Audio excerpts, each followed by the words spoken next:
Hi friends, ಎಲ್ಲರಿಗೂ ನಿಮ್ಮ ಪ್ರೀತಿ YouTube ಚಾನಲ್ಗೆ ಸ್ವಾಗತ.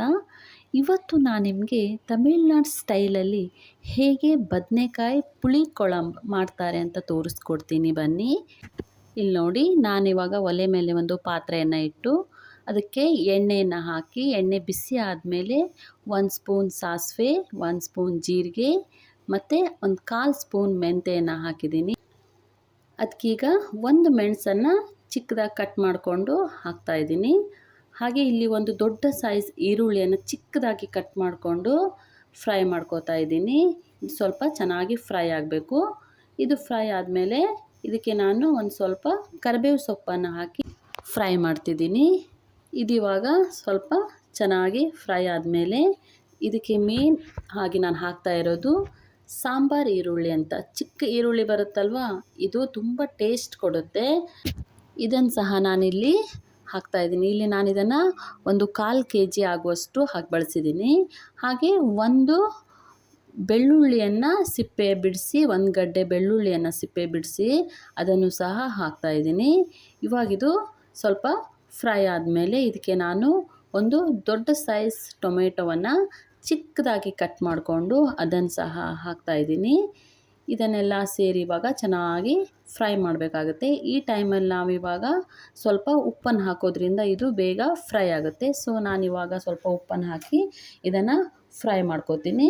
ಫ್ರೈ ಮಾಡಿಕೊಂಡು ಇದನ್ನು ನಾನು ಒಂದು 2 ನಿಮಿಷ ಮುಚ್ಚಿಬಿಟ್ಟು ಬೇಯಿಸ್ತೀನಿ. ಈ ಟೈಮಲ್ಲಿ ನಾನು ಇದಕ್ಕೆ ಅರ್ಧ ಸ್ಪೂನ್ ಅರಿಶಿನ, 2 ಸ್ಪೂನ್ ಧನಿಯಾ ಪುಡಿಯನ್ನು ಮತ್ತು 1 ಸ್ಪೂನ್ ಖಾರದ ಪುಡಿಯನ್ನು ಬಳಸ್ತಾಯಿದ್ದೀನಿ. ಅದನ್ನೆಲ್ಲ ಹಾಕಿ ಚೆನ್ನಾಗಿ ನೀವು ಅದನ್ನೆಲ್ಲ ಮಿಕ್ಸ್ ಮಾಡಬೇಕಾಗುತ್ತೆ. ಚೆನ್ನಾಗಿ ಮಿಕ್ಸ್ ಆದಮೇಲೆ ಇದನ್ನು ನೀವು ಈ ಟೈಮಲ್ಲಿ ಇದಕ್ಕೆ ಸ್ವಲ್ಪ ನೀರನ್ನು ಹಾಕಿ ಇದನ್ನು ಇವಾಗ ಒಂದು 2ರಿಂದ 3 ನಿಮಿಷ ಇದನ್ನು ಬೇಯೋದಕ್ಕೆ ಬಿಡಬೇಕಾಗುತ್ತೆ.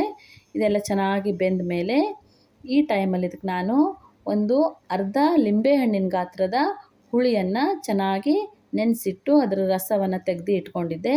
ಅದನ್ನು ಸಹ ಈ ಟೈಮಲ್ಲಿ ಇದಕ್ಕೆ ಹಾಕಿ ಅದನ್ನು ಸಹ ಚೆನ್ನಾಗಿ ಮಿಕ್ಸ್ ಮಾಡ್ತಾಯಿದ್ದೀನಿ.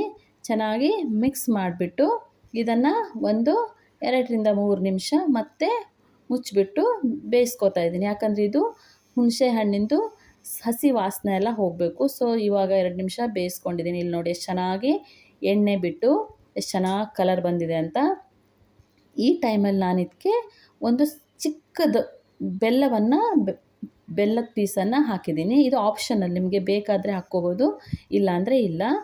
ನೆಕ್ಸ್ಟು ನಾನು ಇದಕ್ಕೆ ಈಗಾಗಲೇ ಕಟ್ ಮಾಡಿಕೊಂಡು ನೀರಲ್ಲಿ ನೆನೆಸಿಟ್ಟಿದ್ದೆ ಬದನೆಕಾಯನ್ನು ನೀರಲ್ಲಿ ಹಾಕಿಟ್ಟಿದ್ದೆ. ಅದನ್ನು ಸಹ ಈಗ ಈ ಟೈಮಲ್ಲಿ ಹಾಕಿ ಚೆನ್ನಾಗಿ ಇದನ್ನು ಮಿಕ್ಸ್ ಮಾಡ್ಕೋತಾ ಇದ್ದೀನಿ. ಚೆನ್ನಾಗಿ ಮಿಕ್ಸ್ ಮಾಡಿಕೊಂಡು ಈ ಟೈಮಲ್ಲಿ ನಿಮಗೆ ಇದಕ್ಕೆ ಉಪ್ಪು ಬೇಕಾದರೆ ಉಪ್ಪನ್ನು ನೋಡ್ಕೊಂಡು ಹಾಕಿ, ಎಷ್ಟು ಗ್ರೇವಿ ಬೇಕು ಅಂತ ನೋಡ್ಕೊಂಬಿಟ್ಟು, ನೀರು ಎಷ್ಟು ಬೇಕು ಅಂತ ನೋಡಿಕೊಂಡು ನೀರನ್ನು ಹಾಕಿ ಚೆನ್ನಾಗಿ ಮಿಕ್ಸ್ ಮಾಡಿಕೊಂಡು ಇದನ್ನು ನೀವು ಕುದಿಸ್ಕೋಬೇಕಾಗುತ್ತೆ. ಇಲ್ಲಿ ನೋಡಿ, ನಾನಿವಾಗ ಇಷ್ಟು ನೀರನ್ನು ಹಾಕಿ ಇದನ್ನು ಕುದಿಯೋದಕ್ಕೆ ಬಿಟ್ಟಿದ್ದೀನಿ. ಇಲ್ಲಿ ನೋಡಿ ಎಷ್ಟು ಚೆನ್ನಾಗಿ ಬಂದಿದೆ ಅಂತ ಹೇಳಿ.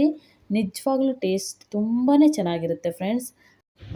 ನಾನು ಮಾಡುವಂತಹ ಅಡುಗೆ ನಿಮಗೆ ಇಷ್ಟ ಆದರೆ ಒಂದು ಲೈಕ್ ಮಾಡಿ, ಸಬ್ಸ್ಕ್ರೈಬ್ ಮಾಡ್ಕೊಳ್ಳಿ ಫ್ರೆಂಡ್ಸ್.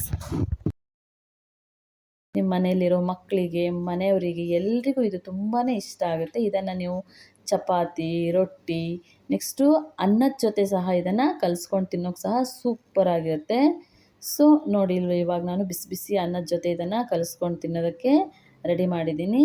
ತುಂಬಾ ಚೆನ್ನಾಗಿರುತ್ತೆ. ನೀವು ಒಂದು ಸಲ ಮನೇಲಿ ಟ್ರೈ ಮಾಡಿ ಹೇಗೆ ಬಂದಿದೆ ಅಂತ ಕಮೆಂಟ್ ಮಾಡಿ ತಿಳಿಸಿ.